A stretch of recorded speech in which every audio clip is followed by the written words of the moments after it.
Friends, welcome to Binary Dose. तो discussion को आगे बढ़ाते हैं और इस वीडियो में हम बात करेंगे प्रोसेस शेड्यूलर के बारे में। तो process scheduling is a activity of a process manager that handle the removal of the running process from the CPU and selection of another process based on a particular strategy. तो process scheduler basically process को schedule करते हैं कि कौन कौन सी process हमारी किस state में रहेगी या फिर किस प्रोसेस को सीपीयू मिलेगा। ठीक है, और इनका जो क्राइटेरिया होता है सिलेक्ट करने का वो डिफरेंट हो सकता है on the basis of different strategy. तो एक एक करके हम सारे शेड्यूलर कवर करेंगे। Process scheduling is an essential part of multi programming operating system. Such operating system allow more than one process to be loaded into the executable memory at a time, and the loaded process share the CPU using time multiplexing. देखो, अगर हमारा multi programming operating system नहीं है तो हमें scheduling की need ही नहीं है। जो प्रोसेस मेन मेमोरी में होगी वो सिंगल प्रोसेस होगी और उसे ही सीपीयू मिलेगा, जब चाहेगी उसे सीपीयू मिलेगा।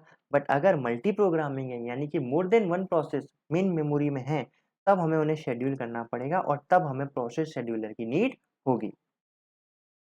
तो there are mainly three type of scheduler. तीन शेड्यूलर हमारे पास होते हैं, लॉन्ग टर्म और job scheduler, short term scheduler और मीडियम टर्म शेड्यूलर। तो लॉन्ग टर्म शेड्यूलर का काम क्या है?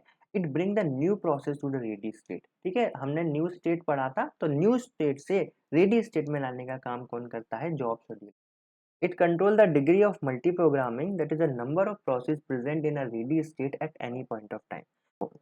जो लॉन्ग टर्म शेड्यूलर है वही तो प्रोसेस को लेकर आ रहा है रेडी स्टेट में, यानी कि वो मल्टी प्रोग्रामिंग की डिग्री को कंट्रोल कर रहा है। क्योंकि जब लॉन्ग टर्म शेड्यूलर चाहेगा उतनी ही प्रोसेस मेन मेमोरी में आएंगी, तो वो मल्टी प्रोग्रामिंग को कंट्रोल करता है। It should select the perfect balance of IO bound process and CPU bound process for efficient utilisation.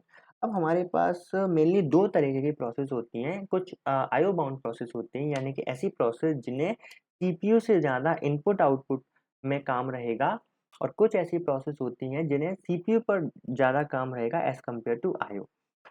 तो लॉन्ग टर्म शेड्यूलर का ये काम होता है कि वो एक परफेक्ट बैलेंस प्रोसेस को एलोकेट करे, यानी कि कुछ प्रोसेस वो आईओ बाउंड की ले और कुछ प्रोसेस वो सीपीयू बाउंड की ले। अगर वो सीपीयू बाउंड की ज़्यादा प्रोसेस लेगा तो फिर सीपीयू पर लोड आएगा, और आईओ बाउंड की ज़्यादा प्रोसेस मेन मेमोरी में लेगा तो इनपुट आउटपुट डिवाइस पर लोड आएगा और सीपीयू का जो टाइम है वो फ्री, मतलब सीपीयू का टाइम वेस्ट हो जाएगा। तो इसी तरीके से लॉन्ग टर्म शेड्यूलर को क्या करना चाहिए? एक परफेक्ट बैलेंस को चुनना चाहिए, जहाँ पर वो कुछ तो आईओ बाउंड प्रोसेस ले और कुछ वो सीपीयू बाउंड प्रोसेस ले। ठीक है, तो कोई अगर पूछे कि डिग्री ऑफ मल्टी प्रोग्रामिंग को कंट्रोल कौन करता है, तो वो है लॉन्ग टर्म और जॉब शेड्यूलर।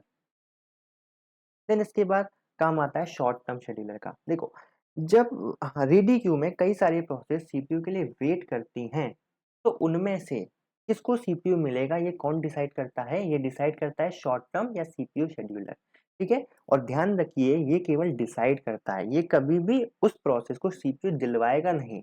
वो काम किसका होगा? वो काम डिस्पैचर का होगा, जिसकी बात हम आगे आने वाले वीडियोस में करेंगे। बट शॉर्ट टर्म शेड्यूलर का काम केवल इतना है कि वो ये डिसाइड करेगा कि किस प्रोसेस को सीपीयू मिलेगा। ठीक है ना, और फिर डिस्पैचर उस प्रोसेस को सीपीयू दिलवा देता है। फिर इसके बाद मीडियम टर्म शेड्यूलर। तो जो हमने दो स्टेट पढ़ी थी, suspended ready and suspended wait, यानी कि मेन मेमोरी से जब प्रोसेस सेकेंडरी मेमोरी में आ जाती है, उस चीज को कौन परफॉर्म करता है? Medium term scheduler. ठीक है, ये मेनली स्वैपिंग करता है प्रोसेस को मेन मेमोरी से सेकेंडरी मेमोरी और सेकेंडरी मेमोरी से मेन मेमोरी में ले जाने के लिए। ठीक है, तो मीडियम शेड्यूलर का काम ये है। ओके, सो ये थे different type of scheduler in the process management. I hope आपको ये वीडियो पसंद आया होगा। अगर आपको ये वीडियो पसंद आया है तो इस वीडियो को लाइक कीजिए, इस चैनल को सब्सक्राइब कीजिए, इस प्लेलिस्ट को एक्सेस कीजिए। Thank you very much.